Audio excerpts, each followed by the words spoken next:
Today at the National Press Club, Minister for Employment and Workplace Relations, Murray Watt. Senator Watt will speak about the government's workplace reforms and argue against the coalition's alternative. Employment and Workplace Relations Minister Murray Watt with today's National Press Club address.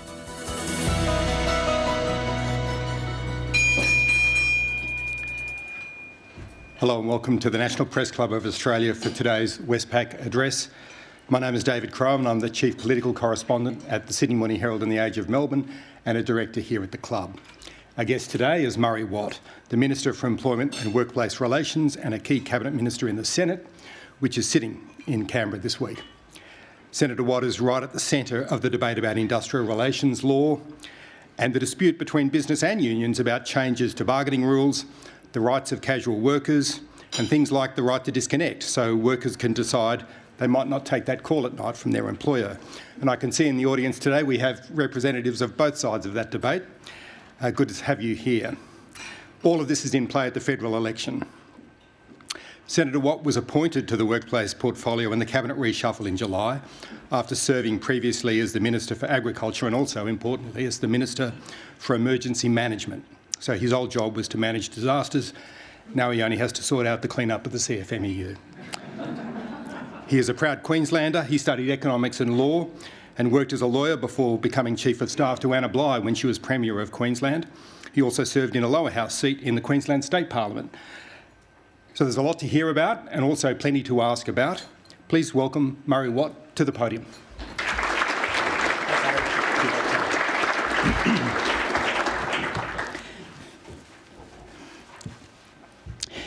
Well, thank you very much, David, and thanks to Morris and everyone here at the National Press Club for the opportunity to come and have a chat to you today, getting me out of the Senate for a brief moment while we're sitting.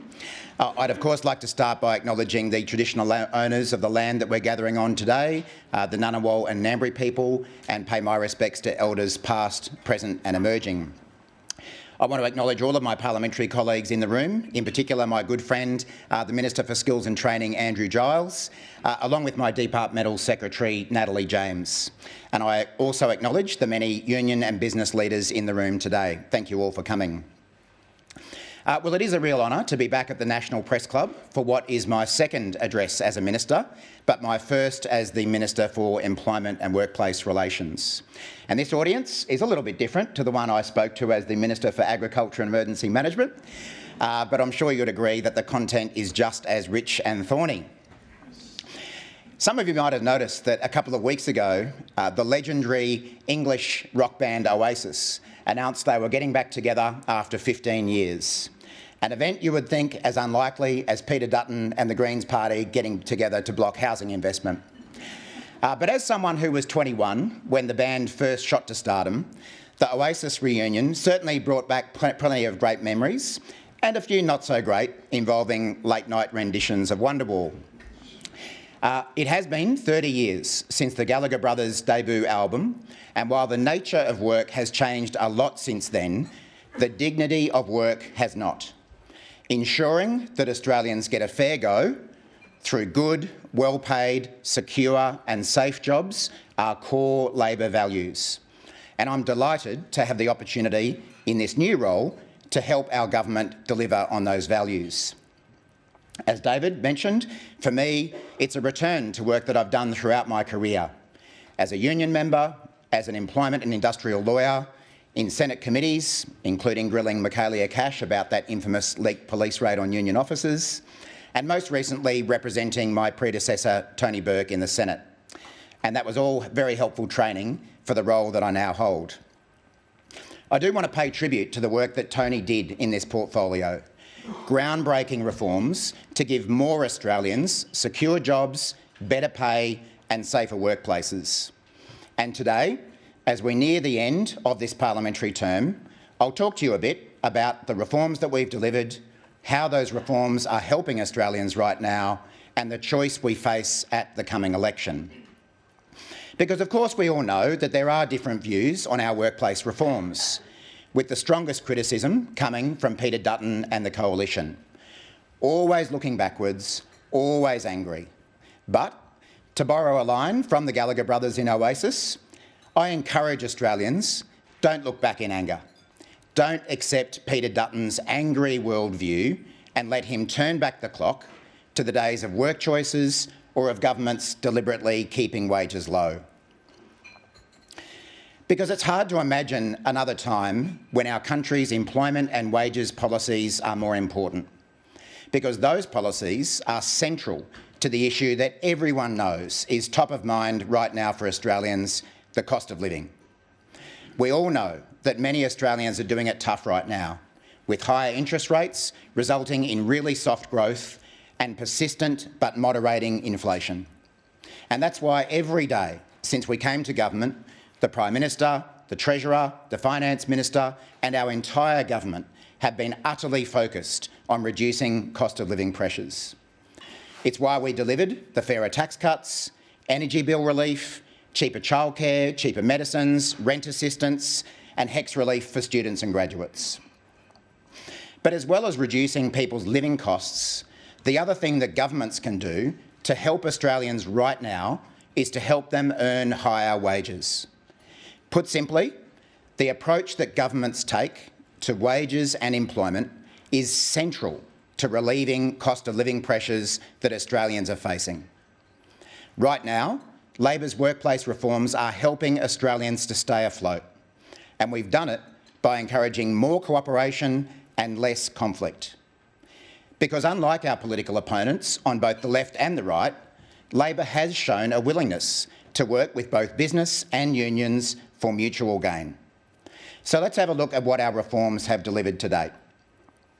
Tomorrow, the August ABS labour force figures will be released, and we are hopeful that we'll again see more jobs created across our economy. Last month's figures showed that a total of 989,200 jobs have been created since the Albanese Labor government came to office. That is more jobs created in a single parliamentary term than any government in Australia's history. We're seeing more Australians working than ever before, with the participation rate reaching a record high of 67.1% last month. And that's partly because, under the Albanese government, more Australian women are getting into work than ever before. Women have led the jobs boom. 52% of all jobs created have been jobs for women. And all up, an extra 510,000 Australian women are in jobs since we were elected. Now, we've been upfront that we do expect the labour market to soften, and we see that in the modest rise in the unemployment rate, falling jobs ads and lower average hours worked in recent months. And this is one reason why we're investing so much in fee-free TAFE and other training measures, being overseen capably here by Minister Giles. And we're doing that so that we can ensure Australians gain the skills needed for the jobs that remain unfilled. And it's why we're reforming our employment services system to assist those who face barriers to entering the labour market. But despite challenging economic conditions, unemployment does still remain historically low and the labour market remains steady. And our workplace reforms are also working to ensure that Australians' jobs are more secure, just like we said we would. Of the nearly 1 million new jobs that we've created to date, more than 63% were full-time. And the level of casualisation in the workforce is falling, down from 23.2% in May 2022 to 22.5% in May this year. Now, this is not an accident. We intended to deliver more secure jobs. And it's why, for the first time, our government made job security an objective of the Fair Work Act. It's why we legislated a fair, objective definition of casual work to get rid of the permanent casual rort. It's why we streamlined the process for casuals to convert to permanent work. We limited the use of unending fixed-term contracts. We closed the labour hire loophole, which has led major employers like Qantas to directly employ workers previously engaged as labour hire. And we protected workers from disciplinary action if they exercise their right to disconnect. All of these measures are delivering more secure jobs, just like we intended, making a real difference to Australian workers, people like Danielle, who has worked at a Hunter Valley coal mine for 2.5 years and will now move from being labour hire to permanent employment with Thiess. Danielle said, when we got the win that we would be made permanent and get a pay rise, that was a great moment. We all do the same work. There's really no difference between someone who's wearing a Thiess label or a programmed label in terms of what we do day to day. So people like Danielle now get the permanent work that they deserve. Similarly, our workplace reforms are getting wages moving again, just like we said they would. The wage price index rose 0.8% in the June quarter to be 4.1% higher through the year. Annual real wages grew 0.3% through the year to the June quarter of 2024. So what that means is that under Labor, annual real wages have been growing for 3 consecutive quarters, a massive turnaround from the situation we inherited when annual real wages were falling by 3.4%. Now again, I acknowledge that things are still very tough for many Australians, but lifting wages is a key part of taking off some of that pressure.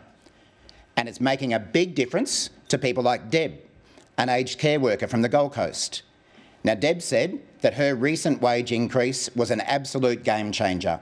She says that it helps with school expenses and being able to call a plumber and not have to stress about it. And Deb said that at her workplace, and I quote, "A lot of the girls are single parents running a household on their own. They can afford to pay their rent and mortgage now. That is happening right now for people like Deb and her colleagues as a result of our policies." So Labor's wage rises for people like Deb are not an accident. You'll all remember the Coalition infamously said that low wages were a deliberate design feature of their economic policy. Well, under Labor, things have changed. For Labor, lifting wages is a deliberate design feature of our economic policy. And we've achieved this in a number of ways. Firstly, by dramatically increasing the minimum wage.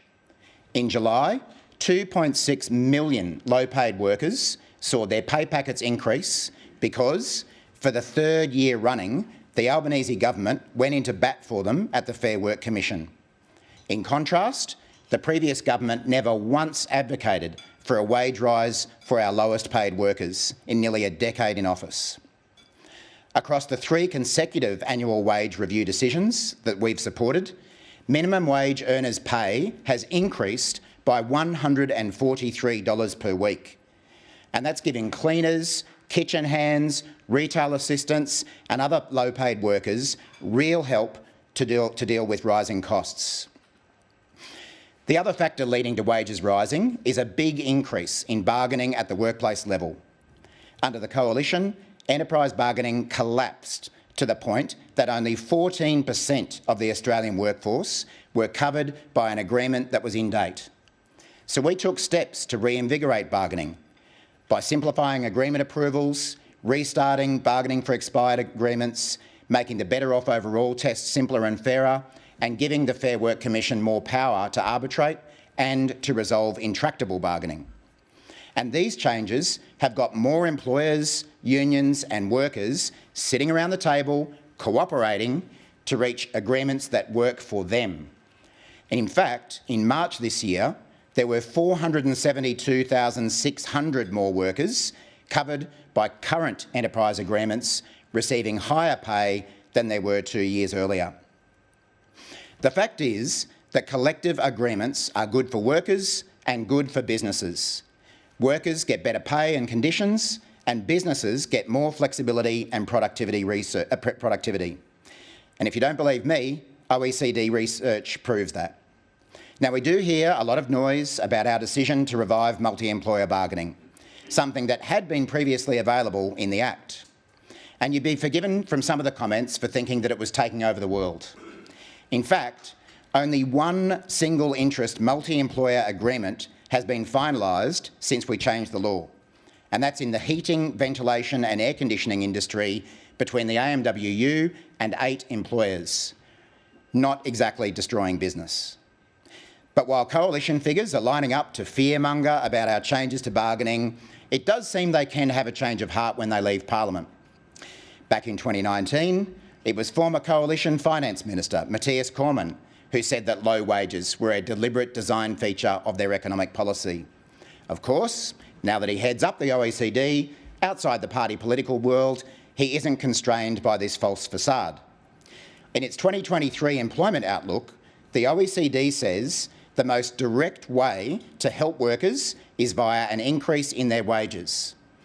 Wage-setting institutions, including minimum wages and collective bargaining, can help ensure a fair distribution of the cost of inflation between firms and workers while avoiding a price-wage spiral, straight from the OECD. Maybe Matthias needs to have a chat to his former colleagues. So beyond bargaining, we've closed loopholes, ensuring that labour hire can't be used as a wage-cutting exercise and that gig workers and truckies can seek minimum standards of pay. We've also delivered significant pay rises to specific occupations that have been shamefully undervalued for far too long, like aged care workers, for whom we're helping to fund pay rises of up to 28.5%, and early childhood education and care workers, for whom we will fund a 15% increase starting from December this year.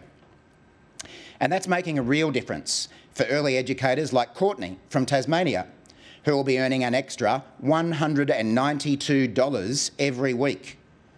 When she heard the news, Courtney said, "This will help me to afford my bills more comfortably, have a social life, and help my mindset when dealing with the challenges that we deal with every day at work." These pay rises are just a couple of ways that our government has deliberately prioritised economic equality for women, in addition to reviving multi-employer bargaining and lifting the minimum wage. We also did it by making gender equality an objective of the Fair Work Act.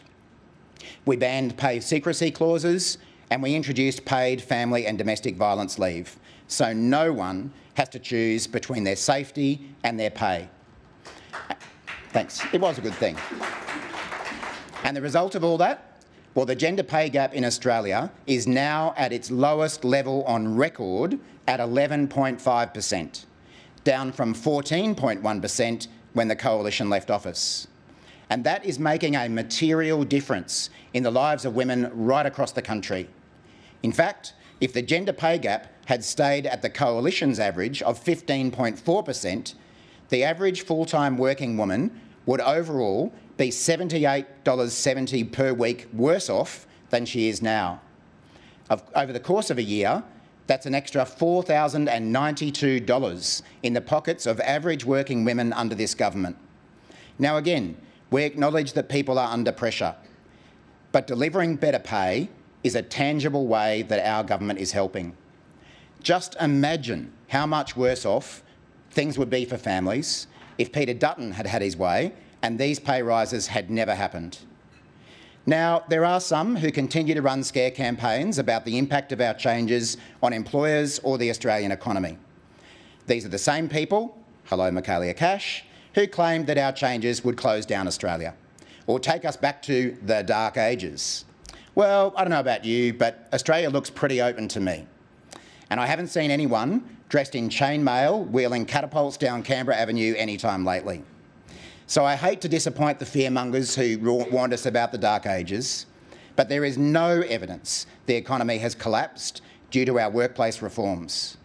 To the contrary, the facts show that many employers are benefiting from our emphasis on cooperation and rewarding employees. Again, employment is up, not down. More businesses are reaching agreements with their workers and unions. Further, under the Albanese government, more businesses are being created. Since our government was elected, 9,000 new firms employing between 5 and 200 workers have been created, while another 500 new firms employing more than 200 workers have opened their doors. New business investment rose by 2.2% through the year to June, and it's been growing strongly since we came to office. In fact, it hit its highest level in over a decade last financial year. We do have more work to do on productivity, but it is up 0.5% in the year to June, after we saw productivity absolutely tank under the Coalition, the worst decade in productivity growth in over 60 years. So when you put it all together, it's not exactly closing down Australia. And most surprising to some, industrial action has actually fallen under Labor, on average, from 2.4 working days per 1,000 workers over the Coalition's decade in office to around 1.8 working days per 1,000 employees under Labor. So much for the warnings of nationwide strikes. Could it be that Labor's approach, encouraging cooperation, is delivering more industrial peace rather than the conflict that some say is coming to every workplace in Australia? Now, I'm not pretending that economic conditions aren't difficult right now, but the facts don't support the predictions of doom that accompanied our reforms, nor the inflammatory descriptions of what's happening right now. Just as Labor wants to see more secure jobs and better pay, we also want to see Australians enjoy safer and more respectful workplaces. And I pay tribute to my colleagues Katie Gallagher and Mark Dreyfus, who've done an outstanding job delivering on the recommendations of Kate Jenkins' groundbreaking Respect at Work inquiry. Our historic Respect at Work legislation significantly progresses gender equality by ensuring that women are able to earn a living in a safe, respectful, sexual harassment-free workplace. In the past decade, we've seen a new version of the scourge of asbestosis emerge, with silicosis rising among those who work with engineered stone, especially in construction. Men and women as young as 30 years of age tragically dying from cancers caused by the cutting of stone that contains silica.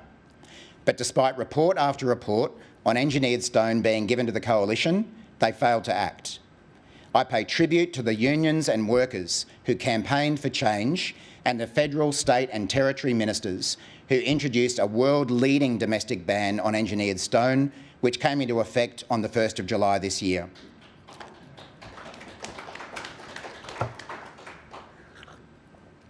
Today, I can announce that we will go one step further. From the 1st of January next year, the importation of engineered stone benchtops, slabs and panels will be banned from the 1st of January 2025. The importation ban will provide an extra layer of deterrence at the border, as most engineered stone products are imported into Australia. Our action on silicosis comes on top of other steps that we've taken to protect the safety of workers, like introducing industrial manslaughter laws after the Coalition refused to act on workplace deaths, and introducing world-leading minimum standards for gig workers and truckies. While these standards will deliver better pay and conditions, they will also improve the safety of gig workers, such as those in rideshare, food delivery and care work. Too often, the pressure to deliver items fast in order to shorten delivery times and make a little bit more money lead to unsafe work practices. Rideshare and food delivery workers shouldn't have to choose between getting paid and getting home alive. And as a result of our workplace reforms, they won't have to make that choice. Of course, a safe workplace is also one that is free of corruption, criminality, bullying and violence. And sadly, recent allegations strongly suggest that kind of culture had seriously infiltrated the construction division of the CFMEU and the wider construction industry. Our government has taken swift action, appointing an external administrator to clean up the union so it returns to its core function of representing its members.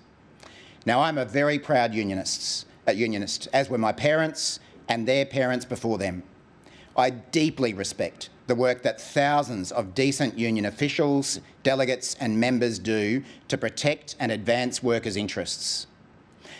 But the actions of some individuals and apparent infiltration by organised crime is in no way a reflection of union values, nor is it a reflection of good, honest construction workers who pay the salaries of those so-called leaders. I'm proud of the fact that the broader union movement has stood up against bullying, misogyny and violence.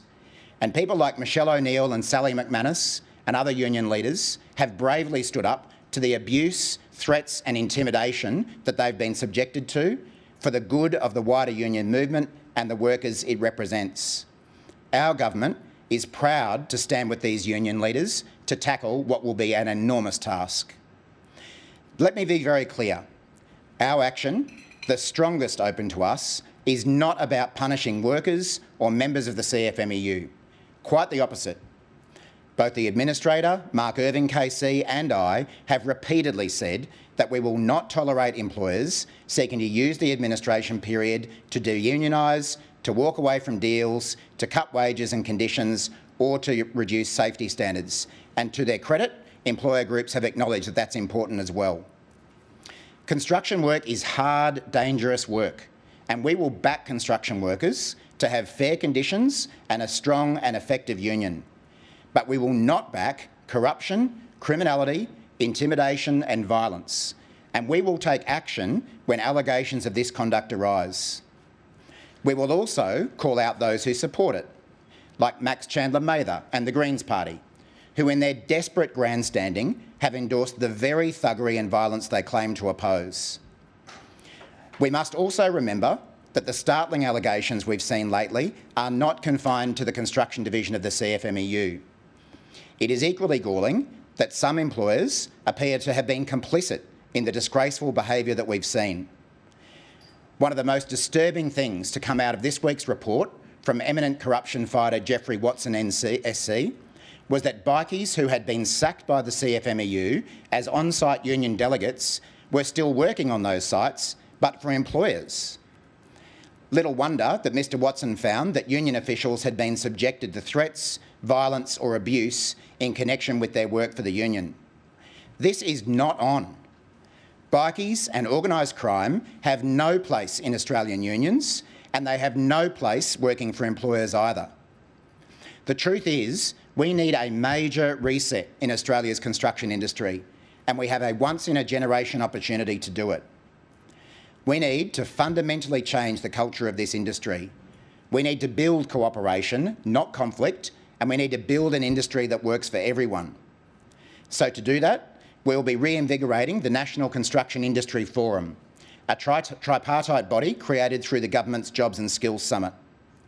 I'll be bringing the forum together in the next month, and we will broaden its membership to include the Master Builders Association and the Civil Contractors Federation, who will join existing employer representatives, including the Australian Contractors Association, the Housing Industry Association, the National Electrical and Communications Association, the Property Council and Australian-owned contractors, along, of course, with relevant union representatives.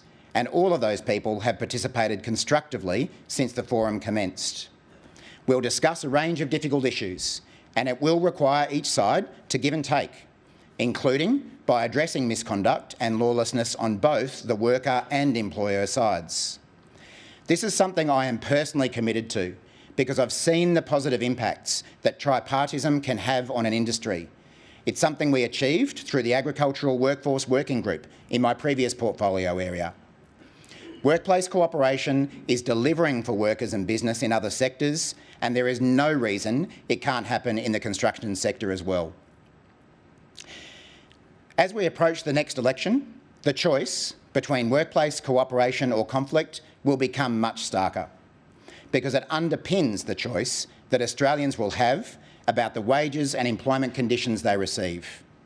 It's why workplace relations will be a key battleground at the next election, and the choice for Australians will be clear.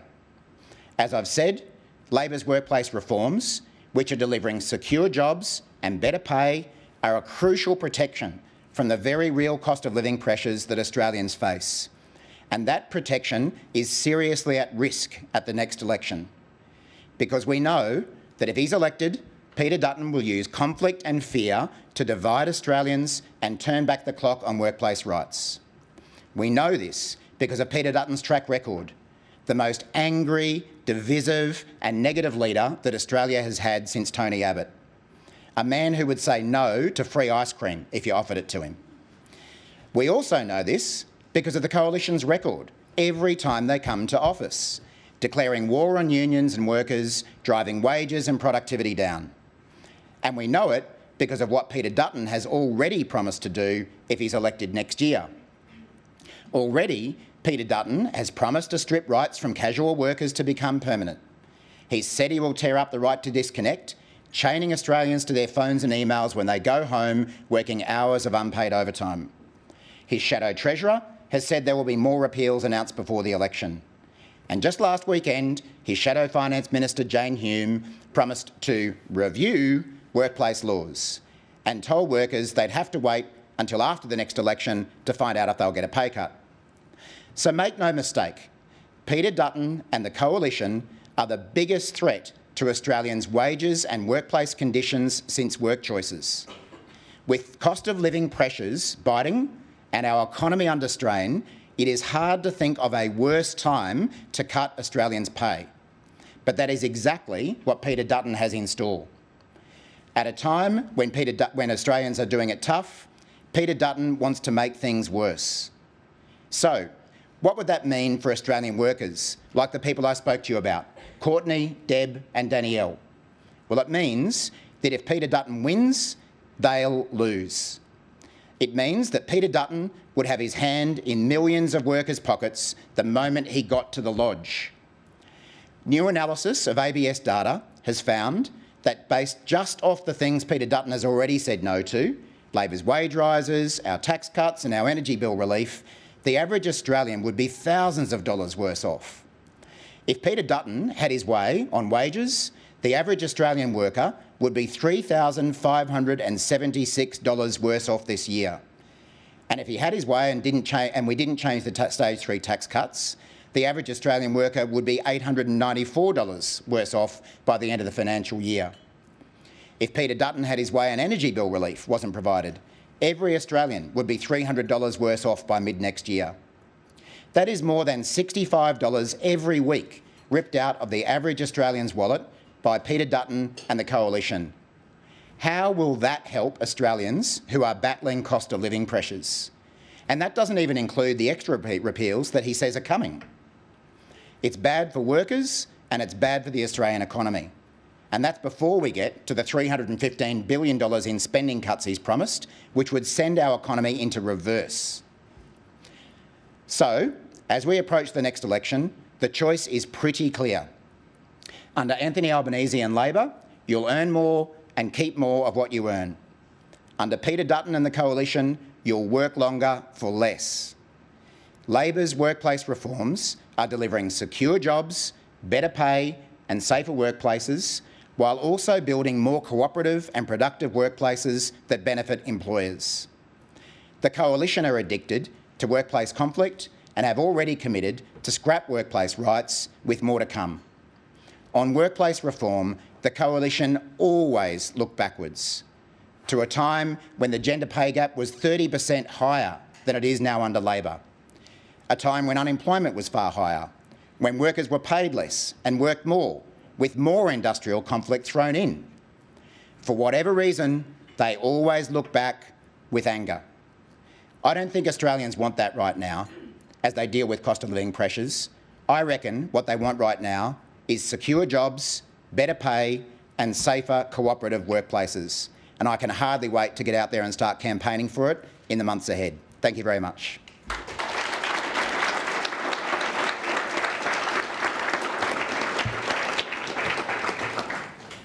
Well, thank you very much, Senator Watt, for that address. We've got 18 journalists on the list to ask questions, so there's plenty of questions on many topics. But I want to just start by asking about something you mentioned there toward the end of that address. You're talking about these revelations about the CFMEU and the report that came out this week from Jeffrey Watson, and you made the point that employers were basically hiring bikies on sites, bikies that had been working with the union. But then you talked about setting up a forum that was going to tackle it, and I thought to myself, well, I don't think bikies are going to be all that scared of a forum. Now, Labor dismantled the ABCC, so there isn't a tougher mechanism to enforce sort of stricter rules on construction sites. Do you need some kind of greater power where you can address what employers are doing by hiring bikies on sites? What power would you like in order to stop that happening? Well, for starters, David, I'm not convinced that we need a building industry specific regulator. You're right that we did abolish the ABCC on coming to office, and you've all heard the stories about some of the failures of that group. And it's also worth recognising that construction on the productivity on construction sites actually fell while the ABCC was around, not to mention the fact that all of these recent allegations occurred while the ABCC was around as well. So I'm not sure that the ABCC was quite the effective body that some might portray.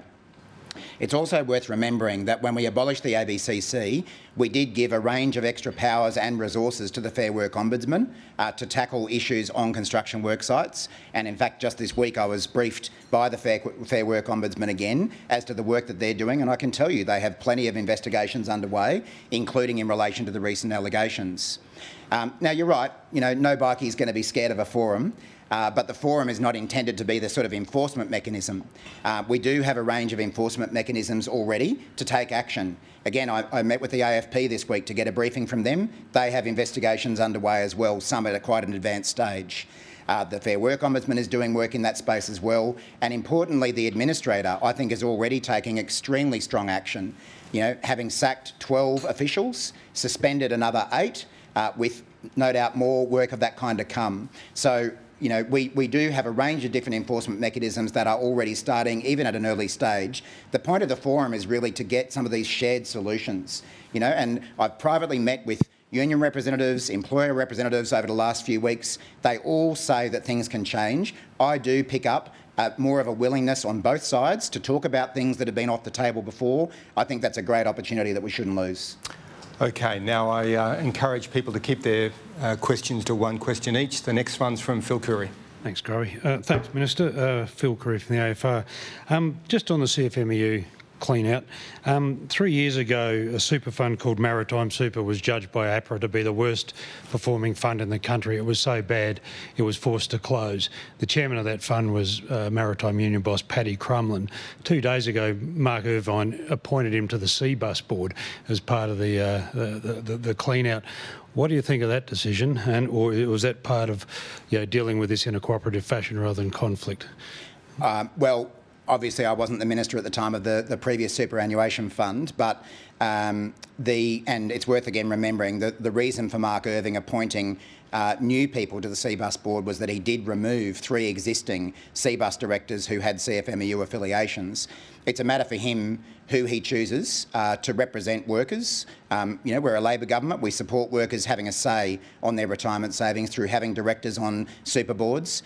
I think one thing that a lot of people haven't recognise is that one of Mark Irving's role is now effectively to be the union. He's the administrator of the union. His job is to represent the interests of union members, and if he makes choices about who to appoint to those roles, that's really a matter for him.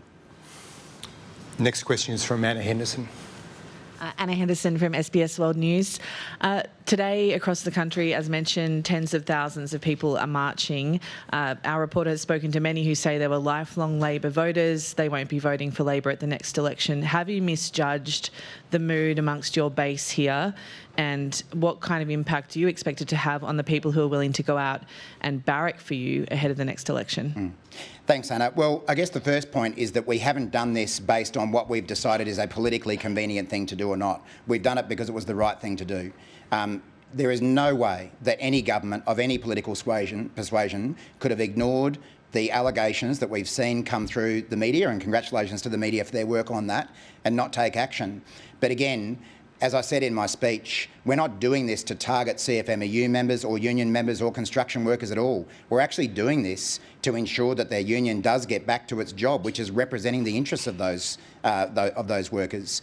I saw on 60 Minutes the other night a long-serving CFMEU, I've forgotten if he was an official or a delegate, who was scathing about some of the stuff that has gone on there.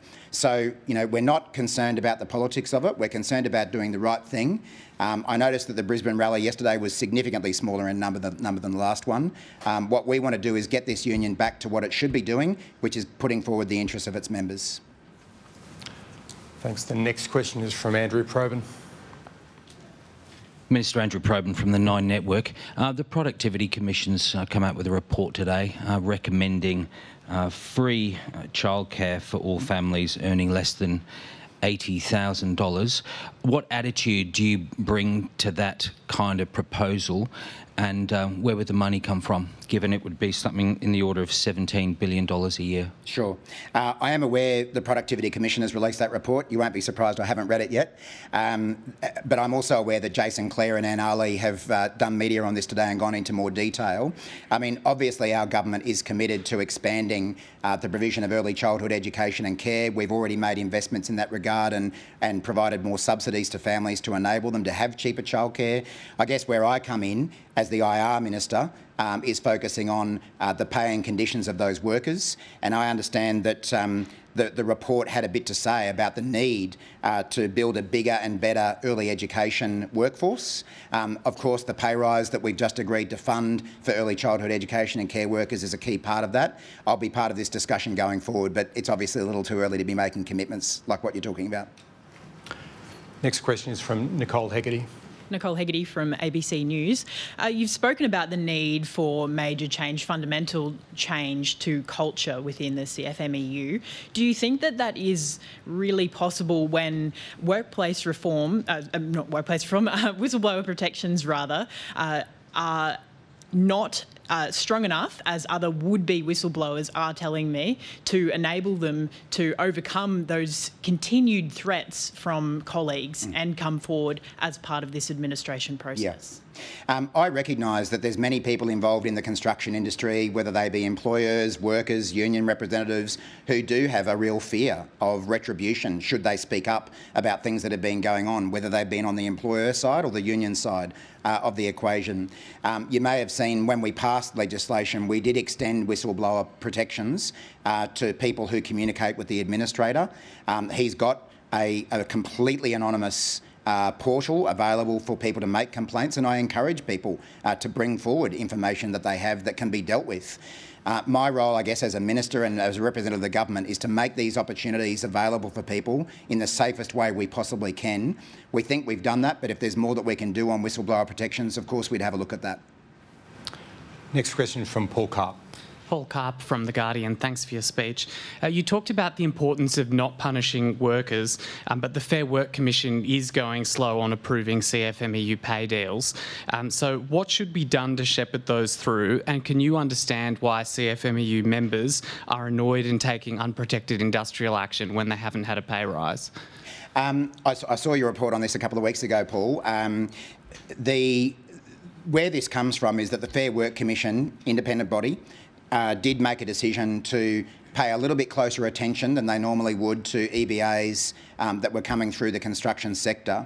But you may have seen only in the last week or so, the administrator has met with the Fair Work Commission to come up with a method of being able to get those EBAs through as quickly as possible while making sure that all the requirements are met. So I'm confident that as a result of those changes, we will start seeing those EBAs come through more quickly and that workers get the pay rise that has been agreed to.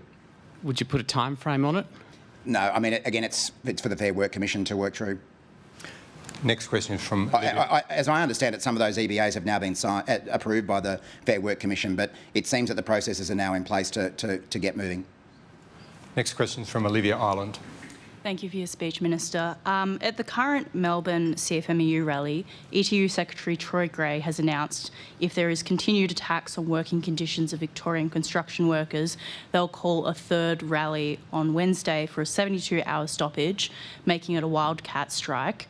Will you intervene to stop the wildcat strike in Victoria? Well, that's the first I've heard of that, Olivia, so I'll obviously need to give that some consideration. You know, I think it is important to note that the rally that has been held in Melbourne today is primarily about an EBA dispute within the industry rather than about the CFMEU administration itself.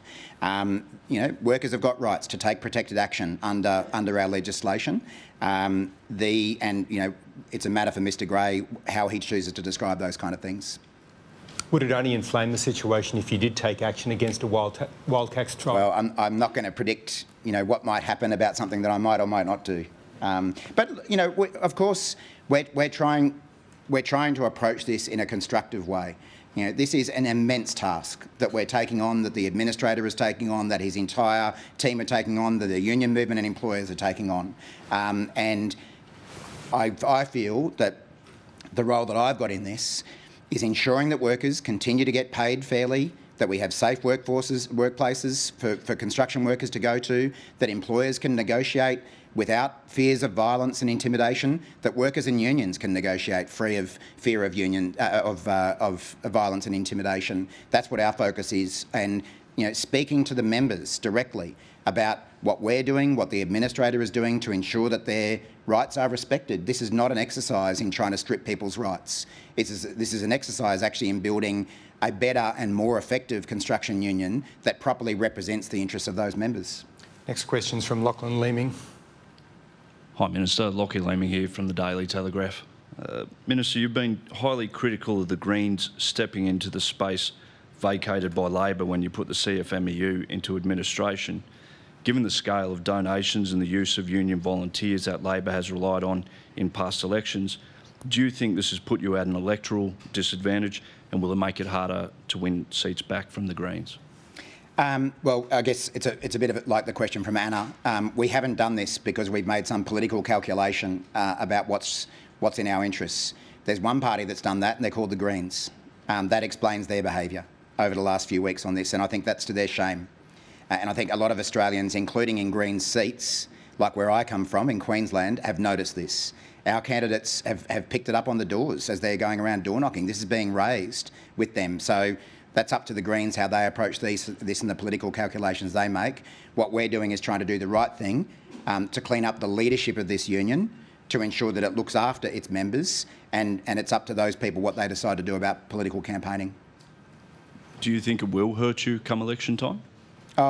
Again, honestly, it's not what we've been thinking about. I'm sure there'll be some people who support it and some people who oppose it. But I think, again, it's worth pointing out that the vast majority of unions in Australia support this union being cleaned up. The vast majority of union members across the country feel that way as well. And in many cases, that's because they've been subjected themselves to some of the violence and intimidation that has come from the leadership of that union. So it's simply not the case that there's a uniform opposition to this from the union movement. Actually, completely the opposite. Can I turn that question around, given the approach of the election, and you're critical of the Greens for what their stance on the CFMEU, but these questions about the union protests, they show that ordinary union members, and thousands of them, are giving up on Labor, and they're looking at the Greens, and the Greens are giving them some reason to support them. So if there was one of those union members standing in this room right now, what would you say to that union member about why they should vote Labor and not vote Green at the next election, given that they're being promised something they want by the Greens? Well, I've actually had those exact discussions with CFMEU members and other construction union members over the last few weeks, and they can be challenging conversations. What I say to them is, firstly, this is difficult action. Forget about being difficult for governments. It's difficult action for union members in that union. It's a difficult thing for people to have to go through. But many of them acknowledge that their leadership has engaged in behaviour that doesn't reflect well on them as a union, doesn't reflect well on the union movement, and in many cases has been counterproductive to them getting good outcomes on site.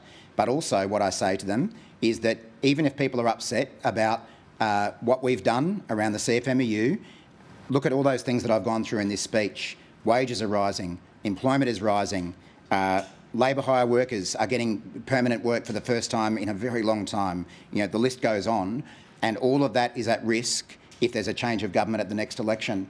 And that's not me saying it, that's Peter Dutton saying it, it's Michaelia Cash saying it, it's Angus Taylor saying it, it's Jane Hume saying it at that. And so I guess, whether it be all Australians, whether they be members of that union or not, will have choices to make at the next election around who is the government that will best protect their workplace rights, and I think the answer is pretty clear.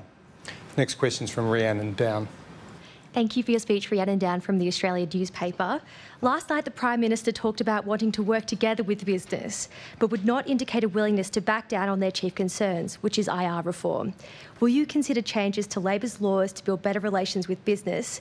Can you understand why corporate Australia would see the consensus rhetoric as empty if it is not backed with policy changes? Well, no, we're not looking at backing down on the industrial relations laws that we've introduced and that we took to the last election, and that are delivering secure jobs, better pay, safer workplaces, more cooperative workplaces, and benefits for employers as well. I acknowledge that there are some employer groups and some employers who don't support some of the changes we've made. They didn't support them before the election either. They didn't support them when they were going through Parliament. But one of the things you will have noticed that I've done today is go through some of the figures that demonstrate this is not all doom and gloom for employers. Productivity is up a little bit, not as much as we'd like, but a hell of a lot better than it was under the coalition. Industrial action is significantly down. I mean, for all the people out there talking about workplaces full of conflict, the facts don't back it up.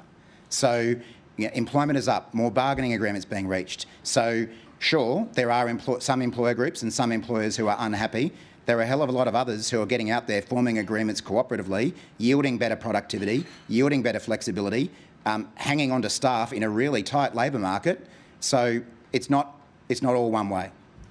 Next question is from Ben Westcott. Ben Westcott from Bloomberg. Thank you so much for your speech, Minister. You mentioned right to disconnect laws and in particular things like answering calls, responding to emails, but employment lawyers say that these laws will largely not affect white-collar workers due to reasonable hours clauses in their contracts. It's mostly going to be people who who aren't office workers and things like that. Do you accept that these laws are may end up being quite limited in scope as to who they might affect, and would you be looking to potentially expand them or change their definition to ensure they reach more white-collar jobs? Well, it's the first time anyone's asked me to expand the right to disconnect, so I haven't thought about that whatsoever. I mean, I think it's a good thing that in some people's contracts, in some people's EBAs, that there is already a right to disconnect. In fact, I think there are some media organisations that have rights to disconnect in their EBAs. The problem is that it's by no means everyone. And what we've done is introduce a new standard across the workforce that makes this a right, whether you've got it in your EBA or your individual contract or not. And again, it's another area where we've seen the coalition just go out and frankly lie about what this right is about. They've lied by saying that employers don't have the ability to contact their workers after hours. It's just not true. It's about stopping disciplinary action against an employee who chooses to not respond to an email or a text message when they're not being paid on a Saturday night, on a Sunday afternoon, when they're at their soccer with their kids or whatever it is. But no, look, I mean, I've already said more generally, we have no plans whatsoever to introduce any more workplace reform this term, and that would include the right to disconnect. Thank you. Next question is from Andrew Brown. Andrew Brown from Australian Associated Press. Thanks for your speech, Minister. Just going back to the right to disconnect laws, obviously they've been in place for a month and things are still getting tested out, but where do you kind of see the first lot of legal challenges to it, or the first big test for these right to disconnect laws? And if you were an employee at a company and your boss called you after hours, let's for argument's sake call him Anthony, what would your reaction be? Would you pick up the phone, or would you enjoy your right to disconnect on a late night after work? Well, I can't imagine which Anthony you're referring to, who may or may not be my boss. But the broader point, you're right. Like all new laws, there will need to be interpretation by courts and tribunals. That's nothing unique about this law. Every time we introduce a new law, courts shed further light on what the acceptable bounds are.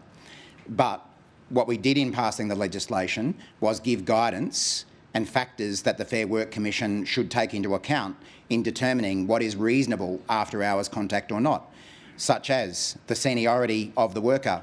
Without getting too big for my boots, I'm probably reasonably senior in my workplace, and I probably could be contacted by someone called Anthony after hours if he chose to do so. But I don't think it'd be acceptable for one of the most junior staff in my office to be. And similarly in another workforce. If it's an emergency situation, that's different to a run-of-the-mill email that doesn't need to be read on a Saturday night and could be responded to on the Monday. So we've given the guidance that we think is needed to employers and employees. And as I said on the day that this commenced, we're encouraging employers and their workers to talk about these issues and work out what is reasonable in their circumstances. Next question is from Dan Jervis-Barty. Dan Jervis-Barty from the West Australian. Thanks for your speech, Senator Watt. you described that, or you said that IR would be a key battleground at the next election. You're clearly going to spend a lot of time talking about what the coalition might do, but what about Labor's offering? What does the IR agenda look like in the second term of an Albanese government, and can employers expect further changes? Can I just pick you up on one thing there, Dan? I won't be talking about what the opposition might do. I'll be talking about what the opposition have already promised to do.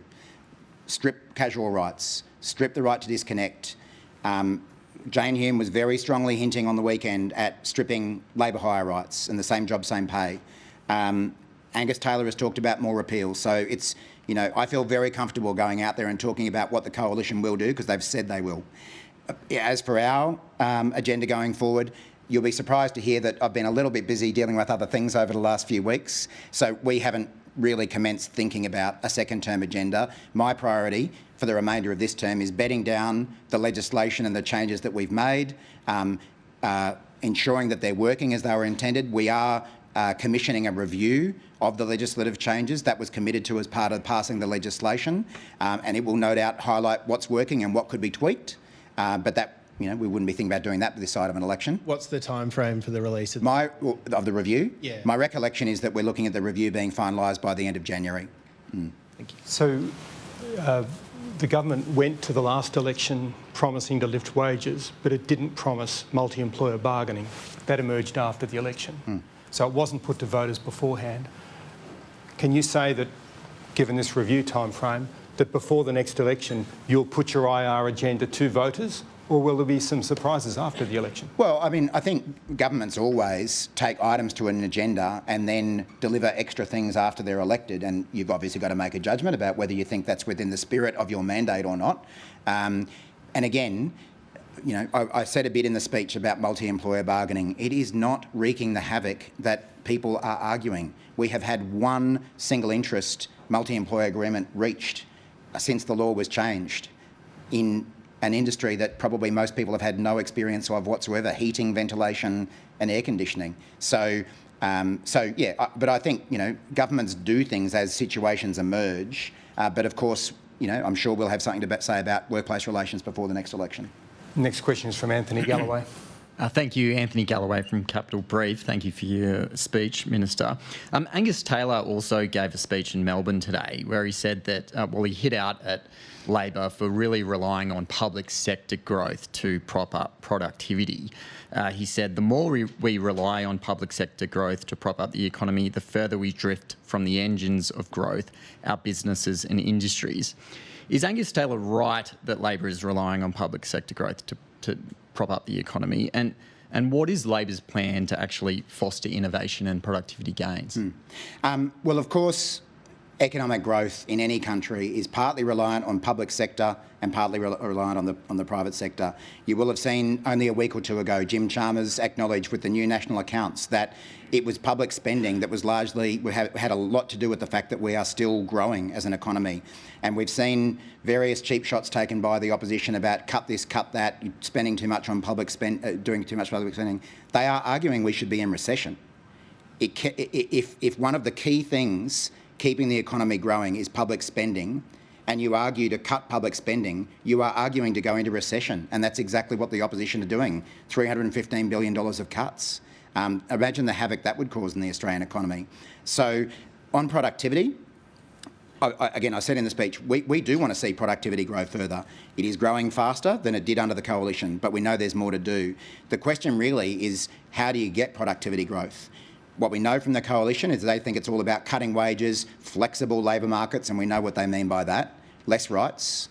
Our approach, investing in skills, investing in infrastructure, investing in innovation. Our Future Made in Australia is critical agenda to this. The opposition say they're against our Future Made in Australia agenda. I don't know if it's they're against the future or making things in Australia, one or the other. Our competition reform. So we've got a range of different policies underway that are about lifting productivity, but we don't think the way to get there is to take people's pay off them and send the economy into recession. Next question is from Melissa Code. Hi Minister, Melissa Code from the Mandarin. Your portfolio obviously matters to every Australian. It's about people's livelihoods. I'd love you to just comment on this tension. You made a very wonky reference to tripartism and the need to collaborate and work together, but then also in your speech you talked about, key points in the election battleground being workers, industrial relations, and also cost of living. To the everyday punter, how can they sort of hold these two ideas of consensus building, working together, making good public policy, and then that high conflict sort of violent language we use when we talk about the election battleground and the contest of ideas? Well, I guess what I'm talking about with tripartism, obviously, is governments, unions, employers working together. I don't really expect the coalition to want to be part of that and make it quadtism or whatever the word would be. We are going to highlight the difference between our policies and the secure jobs, better pay, safer workplaces they're delivering, and the pay cuts and stripping of rights that would happen under the coalition because they say they will. But, I mean, it's why I mentioned cooperation several times in the speech, is that is yielding positive results for workers and for employers. That's always been the Labor way, to do industrial relations in that way. It's always been the coalition way to engage in conflict. It's one of the unique things about Labor in this space is that we work with businesses and unions, and the Greens don't want to talk to business, the coalition don't want to talk to unions. So the way we operate is exactly around trying to build that consensus. You won't always agree. I'm sure the ACTU didn't agree with every single thing in our workplace relations legislation, just as employer groups didn't agree with everything, but you hammer out as many outcomes as you possibly can for the benefit of Australians. Just quickly on the issue of working together, or maybe not, as the election nears, are you available for a debate with your opposite number here at the National Press Club with Michaelia Cash? Do I look enthusiastic enough about that? I would love that. We'll take that as a yes. I'll do 5, if you'll come, And we'll have mics on. You bet.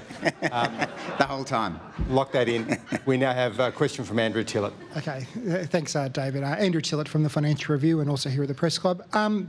The review that you mentioned of IR that you'll have finished by January, can you say who's actually doing that? And are there any tweaks that you might look at out of that review? Are there things that you do think has some merit? So we're still finalising the appointment of the reviewer, but I know it's not very far away. I'm sure we'll let you know about that once it's actually finalised. What we're looking at is some pretty senior industrial law academics, specialists in the field. But we haven't quite settled on the names yet.